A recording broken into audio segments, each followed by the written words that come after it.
is KC Sports Network, proudly presented by Emprise Bank. Welcome to the 21 Questions presented by you, for you on KC Sports Network. I'm Tucker Franklin, hanging out with Matthew Lane of the KC Laboratory on KC Sports Network. Matty, how you doing, sir? Listen, it's a great time to be a fan of the back-to-back world champion Kansas City Chiefs, answering your guys' questions about your favorite and the best team in the NFL right now. What a time. What a time to be alive. It's been 2 decades. It's been an entire Tucker D. Franklin lifetime since a team has won back-to-back Super Bowls. And here we are, Chiefs fans, get it done. It is quite impressive what they've done, obviously. If you've been listening to the KCS and audio channels by now, you probably have heard that the Kansas City Chiefs have won back-to-back Super Bowls. Maddie, you have already talked about the game twice on the podcast channels when it comes to the post-game show and the KC Laboratory. Only Weird Games has had a podcast. We had 10 Things. Now, you can obviously go back in the audio channels, listen to those, watch those on YouTube. We appreciate all of that. But this one's going to be a little bit different of a podcast, obviously. If you're familiar with us at KC Sports Network, we do 21 questions. We answer questions from our Discord channel, the 21 Questions channel. There we ask for questions. You give us questions and we answer them. So this is a democratic type of podcast where we ask the people, they create the content for us. It's a great little synergy we got going on here, Maddie, as we got a lot of questions and not a ton of questions, truthfully, about the Super Bowl. That's unlimited. I haven't looked at them yet. I just kind of asked. That's a little surprising. There's not that many about the Super Bowl, but that's good. I like it because, like you said, it's awesome. The Chiefs won. I'm obviously not going to be tired about talking about the Super Bowl, but no. It's been back-to-back days, all Super Bowl talk as it should be. But now it's fun to get these questions coming from what the people want to hear. What do you guys want to talk about now that the Chiefs have won the Super Bowl? That's what we want to know. You don't need us to talk about how great Steve Spagnuolo is again, or Patrick Mahomes is the best player to ever play. Okay, maybe you do. Right. Ask it. Guess what? We're talking about those things. But until then, let's get this rolling. Yeah, this first question from Neil, I think, is a great one to start with. He says, so what do we do now? Okay, well, if you're me, you're trying to get ready for the NFL draft. You're spent your entire day trying to restore an antique kitchen table. So you've been sanding a table down in your garage for the past 5 hours, trying to get through all the nooks and crannies of a very old table and get ready for the NFL draft. But in the bigger picture going forward, this is a Craig Stout point. You throw the regular season in the trash and just wait until the playoffs start year after year, right? Yeah, but still listen to KC Sports Network. Still do that. Still listen to us during the regular season. Listen, see how mad I can make Kent with funky games to play during the regular season when it doesn't matter. That's true. We're going to know by week 13 that none of it matters. The Chiefs will probably be, well, that's not. 6-6 would be 12, so 7-6. But it doesn't matter because they'll still win the division by the end of the year. Then they'll win the Super Bowl the next year. So, I mean, it just apparently doesn't matter. But I have, Maddie, I've cracked open the old Minecraft. I've been playing some Minecraft recently, some dabbling in that. I've got kids flaming me for my builds in survival mode. But these kids, Maddie, they only play in creative mode. They're scared to compete in survival mode. They want to flame my builds and create in survival. They got nothing on. I can build with the best of them in creative, but I don't want to do that. That's too easy. It's great because Tucker's going at it with 7-year-olds, just going at their throat because they're too afraid to play Minecraft in survival mode and go attack an Ender Dragon, I believe is what you've called this thing. Yep. Tucker says, you're 7. You can't do that. Can't do it. They're too scared to compete with the Ender Dragon. They probably have never even gone to the Nether portal. They've probably never made one of those. So here we are. It's the offseason. I don't know if you guys can tell. This is the content. This is, Neil out for this, right? So you can't. Neil did. You can't be mad because Neil asked for it. Those are the rules. Derek asked us, who do you foresee the Chiefs resetting out of all of the pending free agents? They got a lot of them. Maddie, but who do you, I guess we'll just hit one that you might see signing out of the pending guys. I think L'Jarius Sneed comes back. I find it hard to believe that L'Jarius Sneed goes out. I think a lot of what the Chiefs were able to do in the playoffs was because not only because they had two, or like a cornerback and Trent McDuffie or L'Jarius Sneed that you felt comfortable kind of got covering guys on an island because they had two of them. You didn't have just one matchup. You felt comfortable shutting down two opposing offensive weapons. You only really then have to worry about all the tertiary stuff, what guys are getting schemed open and how to attack it. So I think keeping Sneed or bringing him back continues that, and it allows Steve Spagnuolo to keep molding the defense, I guess, into the same kind of unit that we saw down the stretch of the playoffs. Yeah, they've definitely got a lot of names. Drew Tranquill being one of them, Mike Edwards, Chris Jones. Obviously, we did that going into this year, that it would be a contract year for him. But I do think that L'Jarius needs a big one for the Chiefs to get re-signed and bring him back. But I would really like to see Drew Tranquill back. I think that's one guy that I really want to see them bring back in as an unrestricted guy that's going to hit the market. I'll be interested to see his market value, because between PFF, between Spot Track, all the places that do market forecasting, they don't have him making a ton of money, which seems kind of a little bit of a surprise to me. And I think it's a very reasonable contract that the Chiefs can do. And obviously him and Nick Bolton work very well together. It's nice having two linebackers that you trust in terms of knowledge and their mental side of the game. But Drew Tranquill is one of those guys that I would love to see back in Kansas City. But Maddie, let's move on to the next one. It kind of goes into a little bit more. This is from B. Higgs. He asked, what's the number one thing the Chiefs need to do this offseason for a three-peat? Oh, that's a lot. Do you have one off the top of your head? I think the first thought was adding a wide receiver, an established wide receiver veteran is probably the first thing you got to do. But Patrick Mahomes has showed us that's not necessarily a need. But I don't want Brett Veach to play this game again with like, how far can we take it? Right? Like, how far can we push the limits on not spending on this position so we can spend elsewhere? I don't necessarily think that Brett Veach should push it any further. But I think that's probably the one thing that if they are able to, re-sign, I think you mentioned re-signing L'Jarius Sneed, re-signing Drew Tranquill, maybe some of these a little lower guys, right? In terms of cost, in terms of those, the role still still very big, but cost wise, maybe not as much. They can re-sign those guys, but then add a piece on the offensive side of the ball, a weapon right there with Travis Kelce declining in age. I think that would be a very good step. I think that's probably the biggest one that I'm looking at. Yeah, I think along the same lines, whether it's a receiver or something else, I think offensively, they got to come up with something new. And I don't mean like change the entire offense, but every year, the Chiefs have success.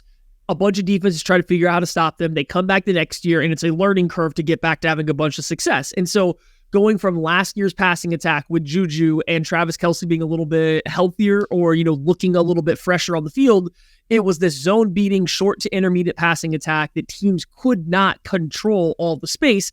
This year, teams got a little better at controlling the space. The weapons got worse, but the Chiefs tried to win the same ways. And it took them essentially all regular season to start to find their kind of counterpunch.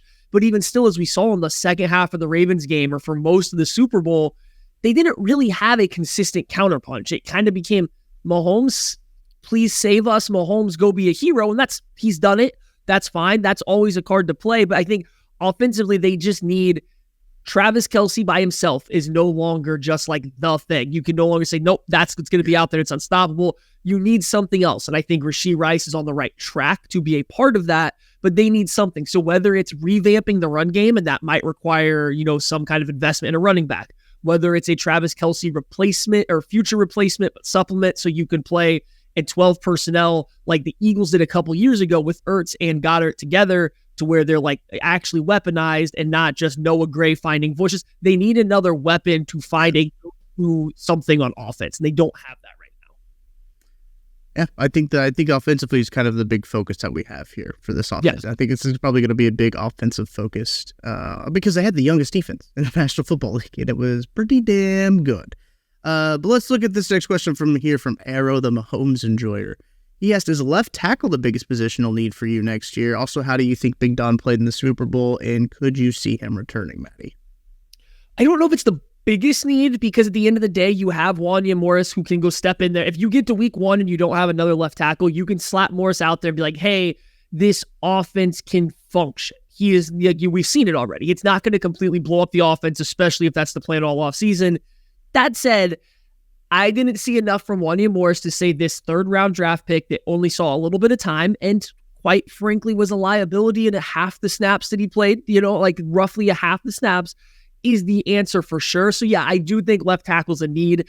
I think it's something they might heavily look at, trying to approach in the draft. And even if Morris is that guy next year, them coming away from a young player in the draft or another veteran or whoever, adding another body to that room when you're not sure what Jawaan Taylor's future is going to be beyond next year. He'll be here next year. It's that third year where I think he'll stay, but we'll have to see what the play looks like again. So yeah, I think offensive tackle's higher up on the list than you would have hoped it would have been once Wanya Morris started getting those snaps. I just don't know if he fully took that job yet.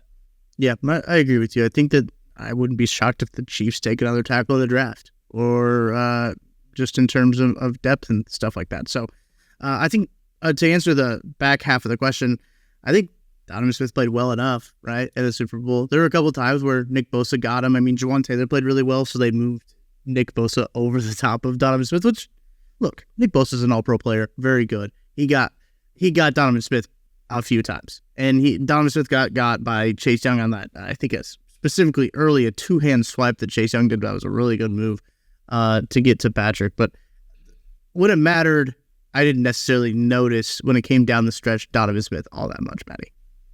Yeah, I didn't notice him a lot, but what I did notice was Nick Bosa switching sides to go hunt that matchup because he wasn't having that much success. And the whole point is you don't want Mahomes escaping to the right side, right? So having Bosa stay on the right side is probably what you want because of how well he was getting deep, countering back inside to keep Mahomes in the pocket. Like Bosa was doing a good job in not letting Mahomes escape, even if he wasn't always directly getting pressure. But they wanted to get him going, so they started switching him sides to go hunt Donovan Smith because he wasn't getting a lot done. And they had a little success there, and they immediately, you can go back and watch, the Chiefs were chipping off that left side a lot.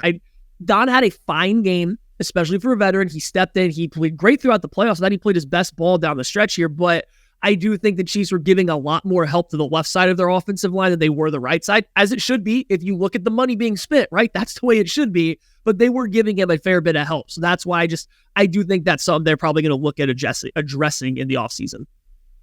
It's going to be interesting. More roster building questions here. This one's from Trent Millsap. Who, if any, are on the roster the next season out of Sky Moore, Kadarius Toney, and McCole Hardman? For me, it's not Kadarius Toney. It's got to be. It would take a great turn of events for me to think that Kadarius Toney is going to be on this roster next year. Yeah, I would. I think maybe he makes the camp roster, and it's like, hey, if you're healthy and you're clearly better than whoever wide receiver 6 is, you get to be on the team. But I find it hard to see. I think Sky Moore will be. I think Sky Moore is going to get a reduced role in the wide receiver expectation of the rotation, even from the team. So camp will get here. He's no longer going to be competing for wide receiver 1 or 2 roles. He's going to be competing with Richie James's wide receiver role from this past year, right? So I'm not saying he's going to be a punt returner, just he's going to be like the secondary slot wide receiver, the second guy up to go play in the slot behind, whoever else it's going to be. So I think Sky Moore sticks around. I'm not upset if they bring McCole Hardman back, but also we got to remember they let him walk last offseason and it wasn't for it was a lot of money. So this team, it wasn't certain they wanted to keep him. It wasn't until partway through the year they realized they had no speed. Kadarius Toney and Sky Moore weren't clicking that they went and got him. So I don't know. I don't know where he'll end up, but I think Sky Moore will for sure be around. I think so too. Just because of the contract deal, right? He's going to be cheap, and if he can figure it out, I know that he had a little bit of an injury towards the end of the year, so maybe he just needed that reset, right? I know there was a lot of pressure put on him early on in the season for him to be a number 2 wide receiver. Maybe that was put on him a little too soon, and maybe that he just needed that reset of okay, you're hurt, you got the injury, let's sit it out, let's shut it down, let's restart, let's get back to it. Maybe he just needed that refresh right there. I'm going to be interested to see what McCole Hardman's market is. I can't imagine that it's very large. I don't think so. It wasn't last year, and I know he was coming off the injury last year, and this time he made plays in the Super Bowl, multiple plays, great plays in the Super Bowl, right? But it doesn't seem like he is a guy that's going to have a huge market. Now, maybe he finds a team like the Jets were this past year that are willing to pay him a 1-year deal more than the Chiefs are, and he goes for that money a little bit. But, I mean, I don't know. He might want to just be around, too.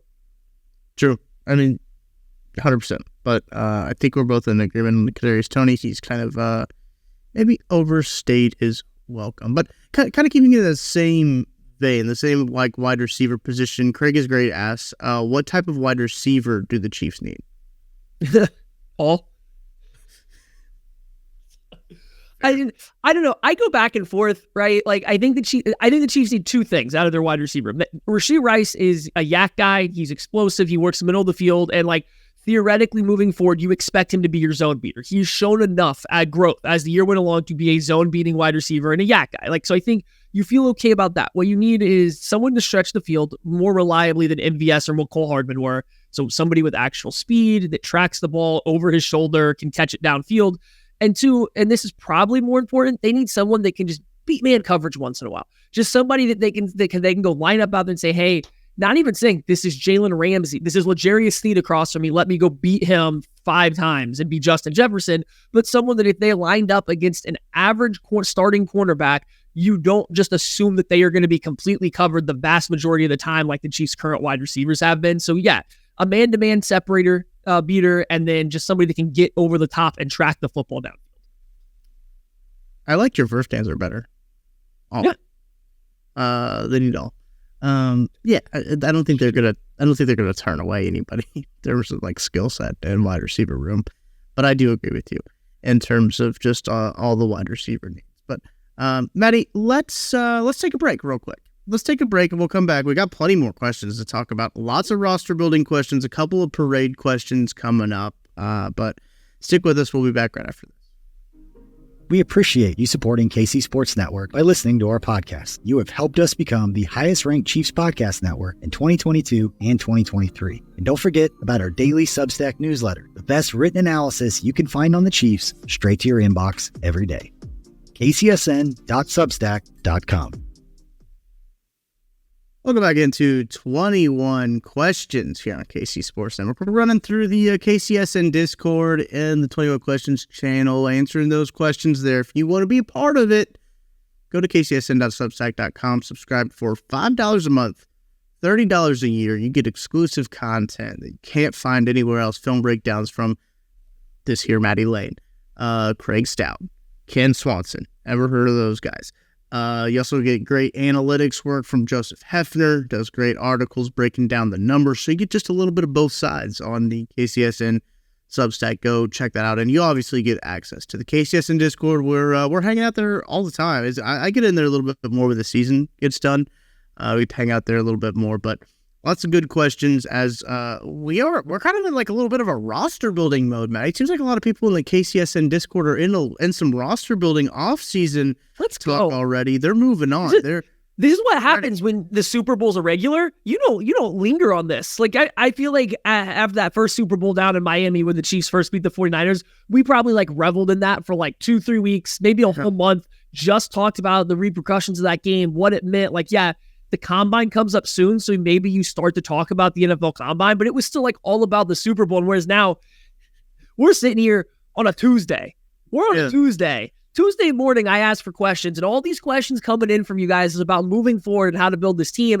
I mean, that's what Patrick Mahomes has got up there. He said, yeah, we're going to celebrate, and then it's on to the next. And like, I feel like fans are kind of also on that now. Like, they're just used to this success. Let's just move forward now. What's next? What's next? What's next? And like, it's sad.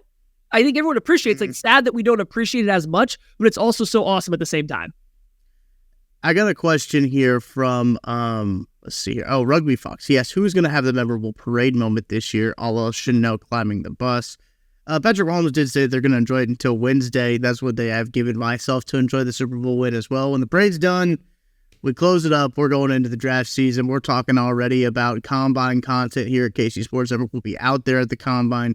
We got the content house booked already. We're going to be out there doing all kinds of content for you guys out there in Indianapolis. So very excited for that. We'll have that coming up shortly.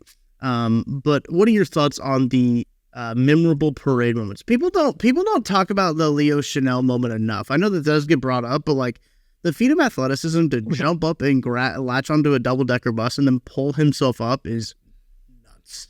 Was it Josh Williams or Jalen Watson that had to be wheeled around in a wheelchair because they got too dehydrated and drunk? That's a moment. Okay, here's the thing. I don't know who's going to... Mecole Hardman. Mecole Hardman's going to have the moment at this Super Bowl parade that is going to stick with people. I think Travis Kelce's going to be mildly tamer than he has. He's going to try to put on a speech, but I think he's going to be a little tamer. I think Mahomes is going to be a little tamer. They're going to be hammering their beers and stuff, but like I just don't think they're going to be the crazy ones. Maybe we get an awesome offensive line moment, but I'm thinking Mecole Hardman's my lead right now. It was Jalen Watson. I did confirm that. I think it's going to be a guy who, like as you mentioned, I think Mecole Hardman, a guy who has won 3 Super Bowls, but Mecole Hardman's future is a little bit uncertain, right? He doesn't quite know if he's going to be back with the team, where he's going to be next year. Doesn't know if that's going to be his last game or what, So I see a guy like that. I do think that Travis and Pat are going to keep it a little bit more, not necessarily uptight, but professional, maybe more buttoned up than they had in a couple years past. Travis is going to have a whole lot of eyes on him, obviously. From the Swifties and all, but I like that pick of Mecole Hardman. Maybe I could see a young guy on the defensive side of the ball getting a little loose. Maybe it's Leo again. Maybe Leo just does another crazy feat of athleticism, and he just shows us how much of a freak he is. Like, I think Clyde has to go big. Does Clyde have to go pretty big because he missed last year's for a fashion? Does like Clyde have to make himself known? That's the real question. That's probably a good one, actually, truthfully, because like this was the first Super Bowl he suited up in, right? Like he's a fun guy too. Like Clyde's fun. People enjoy him. Like his teammates enjoy him. Him and Jerick McKinnon have a lot of fun joking around. So like there's potential there. All-time vibes running back. Like that's good. The vibes of that running back room incredibly high. Like I don't care how much they perform. With Pacheco, who is stone cold killer 24/7, 100% business all the time. And then you have Jerick McKinnon and Clyde Edwards-Helaire. Just goofing around too. Like one of my favorite clips from this season is when he's like sitting next to Clyde on the bench. He's like, I'm gonna go hype Coach Reed up. And he goes up and he's like, yeah, Coach Reed. And he gets him hyped up, and then they both like go crazy about it. But Jerick McKinnon, all-time vibes guy. Listen, if he wanted to come back, that Mendeal wouldn't hate it. I know his body might hate it, but I wouldn't hate it because I think that is a locker room guy. That is a guy that they love to have around, and I don't think that would hurt if you want to have a Super Bowl contender to have a guy who is there for the vibes. But you know me, Matty. I'm a big vibes guy. I rate prospects on vibes. It's fair. So let's get this one from Craig is great here. He asks, thoughts on the Jawaan Taylor signing after a full year now? Give me another year and we'll decide, because I think this year was so awkward for him. I think there was confusion if he was going to go right or left. So all of a sudden we're debating going into it. Not that this matters to his play, but we're debating his worth as a right tackle for that much money. Is he playing left or right? He gets put at right tackle, and it starts out and you don't know what you're going to get. And then Chris Collinsworth sabotages him from the first quarter of the first game. And I'm not saying that he didn't deserve a lot of the penalties he got. I'm not saying it's no fault of his that he was lining up too far back, that he wasn't fixing it, that he was holding because he was now uncomfortable out of his stance. But I do think you saw Taylor, as the year went on, it got better and more comfortable. And I don't think he changed anything about his alignment or stance. They just stopped calling it. But you could tell once he got more comfortable, he got better. And then the Chiefs got more comfortable trusting him. Again, see the Super Bowl where he was kind of one-on-one with Nick Bosa a lot because the help was going the other way. So I think he was getting better. I'm fully on board with giving it another year. I thought he was great in the Super Bowl. Let's give him one more year and not have the start that he had to go through and figure out what happens from there. Yeah, I totally agree. This was I think awkward is a good way to put it. A very awkward year. It was a weird start. And he gets just totally sabotaged. Blindsided, a side swipe from Chris Collinsworth. It was very weird, but I'm good with giving it another year. He played really well in the Super Bowl, and the big game's what matters. Him playing well in the Super Bowl is gonna make that signing seem a lot better. Look, I mean, we talk about the Kadarius Toney trade. Right, Maddie, I know that you don't. You might be on the side of like, yeah, maybe that's not worth it. But like, you did give us a really good Super Bowl moment. Talk about the McCole Hardman trade too. A midseason acquisition, scoring the game-winning touchdown. Was that trade maybe worth it? I don't know, but like, it gave us a good bit moment at the time. We won't really know, really forever, I guess. Everyone could have their own opinion. I guess it doesn't make for good podcasting for me to be a fence sitter, but that's what I'm gonna do. Another question, man. Grayson just like unloads the clip when he comes into this KCSN Discord and just asks us a bunch of questions, but a bunch of good questions too, because I want to get Maddie's thoughts. Like, rank the Chiefs Super Bowl wins in a cheeseburger style. Okay, I think this is easy for me. The first one is gonna be Town Topic, because the first one's always going to stick with you. That's the one that we have at the top of the cheeseburger scale. For those that don't know, Town Topic is at the top, not because we think it's the best, because Andy Reid thinks it's the best. Mm-hmm. Then we go to the Westport Flea Market Burger. Then we come down and hit a Whataburger, and then at the very bottom is McDonald's. The Tampa Bay Super Bowl is McDonald's. Let's be very that's clear. fair. That's fair. I'm going to go with the Philadelphia Super Bowl win last year as Whataburger. That's a Whataburger for me. And it's still good. You still enjoy it. You're never mad you went to Whataburger. It was still fun, but you're not going to remember that cheeseburger ever. You're never going to be just sitting there and just be hit with the thoughts and the feels of that cheeseburger. It doesn't mean I didn't enjoy it last year, but I said it on the lab earlier this week. I can already tell you this win here. I mean, maybe it's the overtime. Maybe it's everything the team went through. Maybe it's all the redemption arcs all these players and coaches had to go through throughout the year. But this one's going to stick with me more. So this one's going to be the Westport Flea Market Burger for me. And then that obviously left, LIV is the top. That's my order. Like, that broke the curse, right? Like, that one was the first one. The first was always... It's like, and it's going to stick with you forever. It's got to be put at the top. But maybe it's not the best, right? Like, maybe it's not always the best, but it's the one you're going to remember the most. You always remember your first time. We get rated by Patrick Mahomes' performances too, because I think his performance against the Eagles was probably the best one. Obviously, you take into consideration his ankle. He played pretty damn well in this one though too. The Tampa Bay one might have been the best Mahomes performance. Okay, I said that and King got mad at me about that. I don't think that's true, because I think mentally what he did in the Philly Super Bowl and heck, even in this Super Bowl, I think puts it over the top. But like, I don't think it's out of the question to say like what he was dealing with in that game, especially once they fell behind. Like, that one is definitely not on the same level. Yeah. But yeah, the he's got 3 Super Bowl MVPs, Maddie. Like, what? Like, he has 3 Super Bowls. Like, that's 3. Sorry, I just had a little bit of a... That's a lot. I had a moment there of just realizing that Patrick Mahomes has 3 Super Bowls. So I got to Brett Veach the cool way. 3. This one's from Just DRK. He loves Spags. He said, will Maddie ever pick the Bills again? Maddie has not stopped receiving heat. Now, granted, it is only from Grayson Jaspers on literally every one of our live shows. Shout out Grayson. Thank you for all the support, and we really do appreciate everything that you do and asking us all these questions and everything that you do for us. We do appreciate you, Grayson. But Maddie has not stopped getting heat for picking the Bills. Josh picked the Ravens.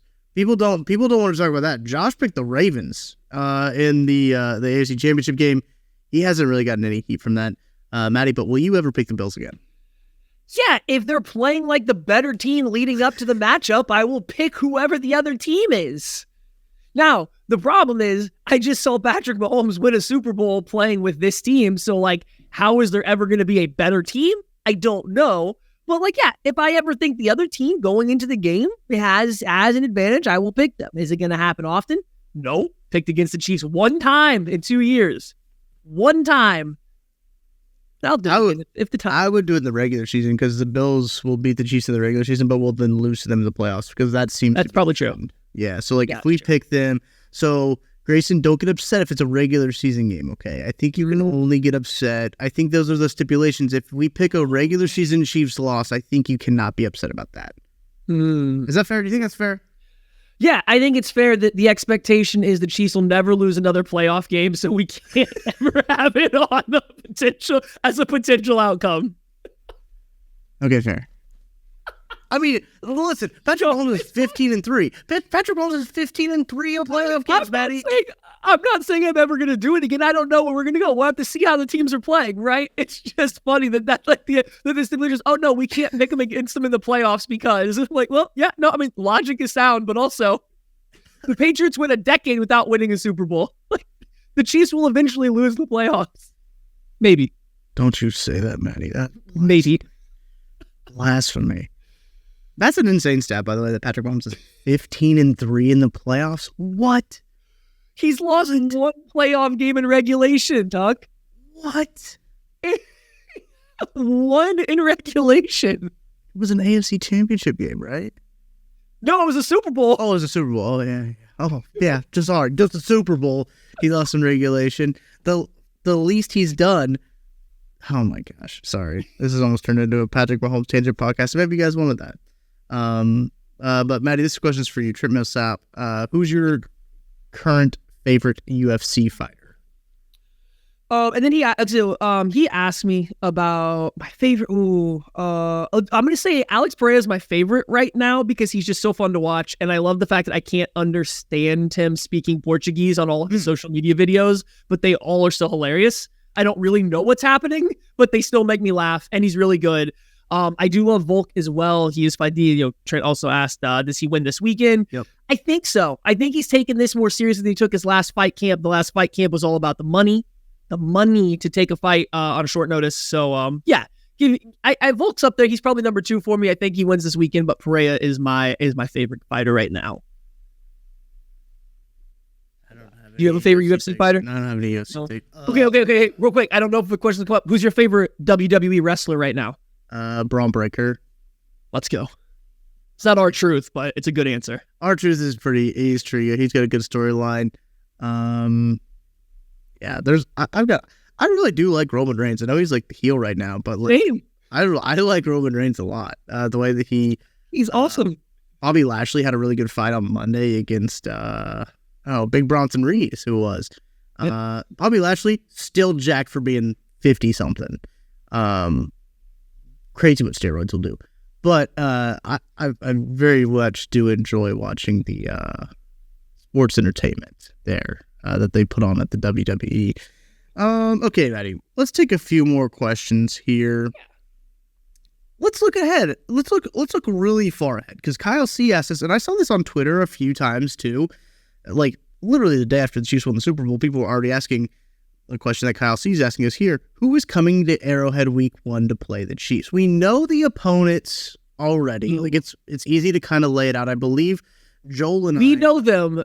Because we all know them, you should just tell the like 1 or 2 people listening that don't know them, because I definitely do. Yeah, you should tell the people listening that don't. Yeah, for sure.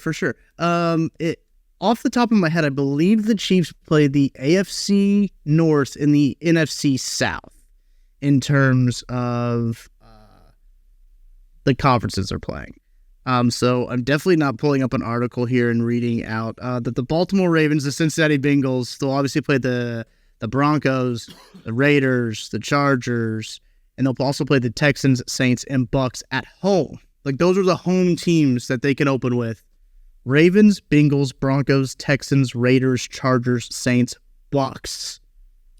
It'll be the Texans or the Ravens. I don't think the NFL loves to put the Chiefs Bengals like in late December just so the Chiefs can show absolutely nothing and lose the game, and then they can rematch in the playoffs. Like, that's just what they do. Yes. So I think it'll be the Ravens or the Texans. The Chiefs and the Texans have seemed to have a couple like early season games throughout the past couple years. Like that one, I get the heat for it. I always like playoff rematches as the opener. Like, now, is it fun to play the Ravens the first game of the year? Probably not. But I think the Ravens or the Texans would be my vote. I think so too. It's probably gonna be something dumb like the Saints. Nah, they're gonna put a heater out there. Like they did the Chiefs. They did the Chiefs and the Lions because the Lions were the up and comer. So Chiefs Texans makes a lot of sense for the same thing. Like, it's the up and coming team. But I could see the Ravens also sneaking in there. Yeah, but are they gonna want to keep Ravens like the Bengals? Like, are they gonna want to keep that one for a later matchup? How many good teams do the Chiefs need to play in the last 3 weeks of December, NFL? That's true. They do go on the road to face the Bills this year. That'll be December. They have the Niners as well on the road. So they'll have the Super Bowl rematch with the Niners. They'll have the Bills on the road. They play the Steelers on the road. Falcons, Panthers, Browns. Like, none of those are really needle movers, I don't think, in terms of like late season matchups. Besides like the Niners. I think the Niners will be a good one. But yeah, their home schedule. Do they have an international game this year, Maddie? Did they get? I know they weren't deemed the home team for any international game, but I don't know if they have a Germany game. There's another Germany game. Who is it against? Oh, I forget who it's against. I thought I saw who it was at some point in time. I forgot. I don't know for sure. They might have a Germany game again. I think it was an NFC. They will. Okay, so the Kansas City Star reported on May of 2023 that the Chiefs will play games in Germany in 2023 and 2024. Well, let's see who the home teams are. Look, this is a live lookup on this podcast. Home teams, NFL international games 2024. Okay. The Panthers. Oh, that's right, because somebody was saying I won't get to go see the Chiefs and the Panthers play in Carolina because the Panthers are playing in Munich. My Panthers. So, the Panthers, I'm assuming, will be hosting the Chiefs. I just got paywalled on this site. Thanks, Boston. Thanks. I got my information from the operations.nfl.com for anybody that wants to support a website that's not going to paywall you. Or, if you want to give the Boston Globe money, you should support good people. Go give the Boston Globe some money. I'm sure they need it. Yeah, so the Panthers, that's an interesting one. That's not fun. I can't even go watch the Chiefs live right down the road now. Head to Munich, Germany. When do you think that game will be? Do you think that game will be about the same time as like it was last year? So they can have the later bye? I think so, because they have the multiple London games, right? And like I don't think that you'll put like the Germany game at the beginning of that. You're probably going to want to spread the London games out more. So I think you'll get like London, Germany, London in terms of like the schedule for international. So that'll put him like in the week 8 to 10 range is my guess for a bye. Yeah, so it does look. I mean, this would mean that they're playing the Panthers then, right? If the Chiefs are scheduled to play a 2024 game, they have. If they're what? Yep. As an away team, yeah. So it would have to be. Look at us connecting dots here on this here podcast. You didn't know you're gonna get some schedule talk on the Tuesday after the Super Bowl here, but you never know what you're gonna get with 21 questions, Maddie. Here's a good question from Nick Deal. Do we think that the Joe Cullen extension that Schefter reported recently is a move to tie him up to be Spags' eventual successor? No. Do I think he got a title next to his name? Did he already have a title next to his name? I don't know. I assume he got a title though. And like, yeah, I think the talks would go like, hey, if Steve Spagnuolo gets a job next year or is in the running for a head coach job and leaves, you're the guy we want. That'd be my assumption. I have no idea. That's my assumption. But I don't think this is like, I don't think at the NFL level, positional coaches are going to be coordinators in waiting. Because if somebody else comes calling and offers them a job, you're not going to say, no, I don't want to be your defensive coordinator. I don't think. So I don't think that they could be like, nah, you're just here until Spags leaves. But it might be like, hey, you're who we want if he does get hired away, if that makes sense. Yeah, it doesn't look like he had a title before this, so I'll be interested to see if they give him like the old college way where it's like associate head coach or associate defensive coordinator in terms of defensive line coach as well. But no, I'm glad they locked him down. I really did. There was a couple times there where he had some really big buzz with the Michigan job. He had some big buzz, I think, with another college job as well. But Maddie, you and I kind of had a conversation offline. I'm like, why would he want to go to the people? Coaches are actively leaving the college ranks because it's too much work. Why would Joe Cullen want to go to the college ranks?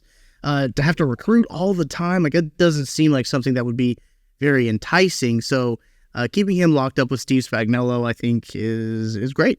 I know that's probably a Captain Obvious type of answer, but like keeping him locked up in Kansas City, love to see it. And a question kind of that leads into this from Corey Peter. What's your favorite Chris Jones memory?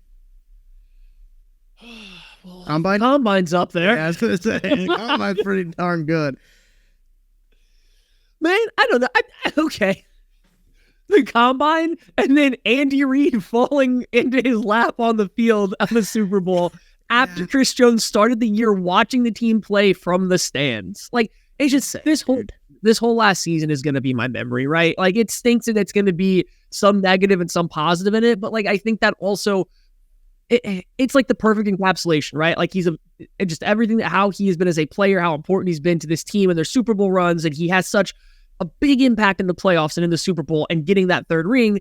But it also started on shaky ground to start the year because of the contract negotiations. He watched a game, he watched them lose from the stands. Like, winning the Super Bowl takes that away.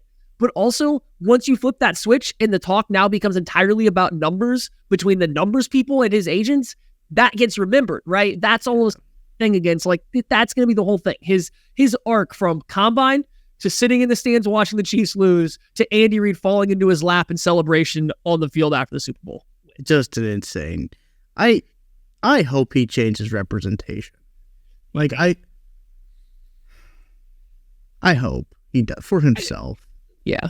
But man, you think that some like big agent would be knocking at his door, right? Talking to him like, hey, we could probably get you a little bit better of a deal than a 1 year prove it when you've been an all-pro.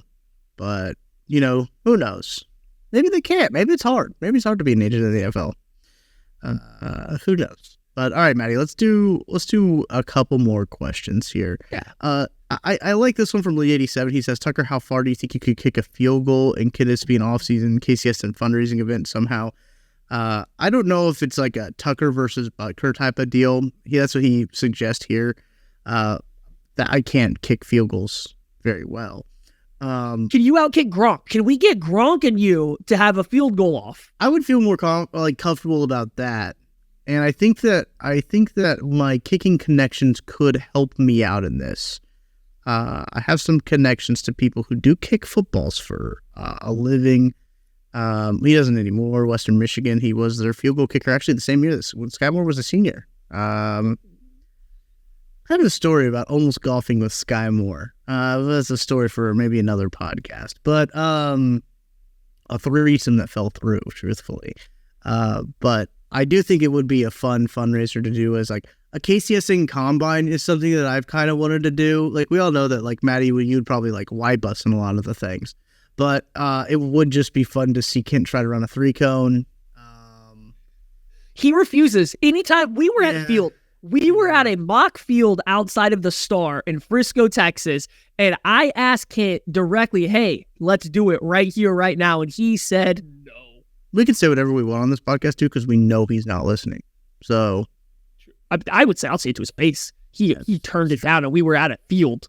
He did do that. He did turn it down. I can testify. That was just before I spilled my coffee in the security line. Got paid to spill your coffee in the security line. Paid to spill my coffee. People forget that. But yeah, I think that it could be something cool in terms of like content there for sure. I saw Nick Johnson suggest maybe Creed, or Splatical says Justin Reed or Butker left-footed for me to do against. But yeah, I think very interesting. But on the Creed topic, I saw a question here from Neil. He said, is Creed's job safe after a rough year of snapping the ball? He did not have a very good year of snaps. The snaps changed a little bit, Maddie. Yeah, you've been on this, and I think our buddy Nate Tice has also been on this less publicly. I mean, Tucker, you might have said it on a podcast when we talked about it, and then like later on I found out that Nate Tice has been talking to Craig about it too. Yeah. He changed up his snap a little bit, and you notice it. Like, he holds the ball differently. He now goes with a more like, it's called a watermelon. It's like it's essentially snapping the ball like more of a knuckleball rather than spinning it back to the QB. And I wonder if it's a Patrick Mahomes-like request because he's left-handed. The ball is going to obviously spin the opposite direction. Is it just something about that Mahomes didn't like catching that ball and then getting it out, especially when you start to think about the Chiefs RPO game where a lot of it's catching it and quickly throwing it. You don't really have time to reset your hands. I'm not saying that's the case. I don't know. Maybe it's just Creed was more comfortable snapping this way. Maybe he has a broken thumb all year and had to snap it this way. I don't know, but it changed and it wasn't good. So hopefully, we've done some investigative reporting as of late. Tucker and I are breaking into this new career path of investigative reporting. Maybe we can get on that, and that's something we can do. We do need to. We're going to be on the case. We'll have to travel down to Old Dallas and see if we can break into O-line masterminds and get spy tap it, a little bit. But we'll see. We'll see how it goes. We can just get an invite. Maybe we just get an invite. We don't have a spike tab, but maybe we just get an invite. I don't know yet. That's true. We have had an invite for the past couple of years. We don't have to do anything crazy. Okay. Is there any questions that we didn't get to, Maddie, that you want to get to? I think we're good for enough. I think this is perfect. I think this is what the people need after the Super Bowl. Like, this is like a good cleanse. We talked about some Super Bowl stuff. We talked about some future stuff. We went off on little tangents. We let people in on, our next endeavors as investigative reporters, or journalists or investigators. Like, I think we did everything we need to do here. I think so too. We put a bow on it. All right, that's going to do it for us here at 21 Questions. That's Maddie Lane. I'm Tucker Franklin. Look, I'm wearing some of the Sandlot Good stuff. We haven't really talked about it a whole lot since the drop, but this is the KC Laboratory shirt that I'm wearing, actually. I got it. This is a hat that you can buy. Maddie has the drink sweater. Koozie is trademarked. You cannot say that. It's not Koozie brand. Really did not know this. Yeah, not Koozie brand. It's a drink sweater is what that one is. I'm rocking the dad hat that we got here at KC Sports Network. Back also, take a look at that. Got the Twitter handle on the back. Focus up. Oh, there we go. Twitter handle on the back. Oh, coasters as well. But that's going to do it for us. Make sure to go check out the link in the description if you want to get any of the KC Lab merch, the KCSN shirt. We got more hat. We got more KCSN shirts. We got Only Wear Games merch. Anything we can think of, we've got it all at the merched out store at sandlotgoods.com. Go check it out. Check out the KCSN collection. So for Maddie Lane, I'm Tucker Franklin. We will catch you guys next time for another 21 Questions. We'll see ya.